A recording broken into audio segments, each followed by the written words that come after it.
C'est ma région sur Sensation. Bonjour à tous, c'est ma région. C'est maintenant, je suis allée à la rencontre de Véronique Bérex, responsable des relations extérieures du musée Grévin. Elle nous en dit plus sur l'histoire des lieux qui constituent le musée.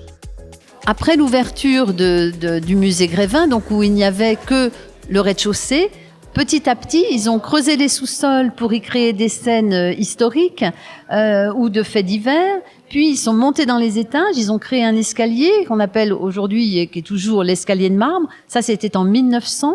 Et cet escalier de marbre a été construit pour accéder au théâtre, qui est une merveille aussi, qui est un écrin, un petit théâtre à l'italienne, qui a été décoré par le sculpteur Antoine Bourdelle, qui a signé le haut-relief du théâtre, qui s'appelle Les Nuées, et par Jules Chéret, qui a peint un rideau de scène, une farandole de personnages de la Commedia dell'arte, qui est absolument splendide, et c'est d'ailleurs pourquoi ce théâtre Grévin a été classé à l'inventaire supplémentaire des monuments historiques par André Malraux en 1974. Et puis, il y a évidemment le Palais des Mirages. Alors, Palais des Mirages qui était présenté en fait à l'exposition universelle de 1900, qui s'appelait le Palais de l'illusion ou de l'électricité. Et ça avait tellement plu à Gabriel Thomas à l'époque qu'il a demandé à l'ingénieur Eugène Hénard de l'installer ici au musée Grévin en 1906. Avec un plus pour pallier à la petitesse par rapport au Trocadéro, qui était 10 fois plus grand.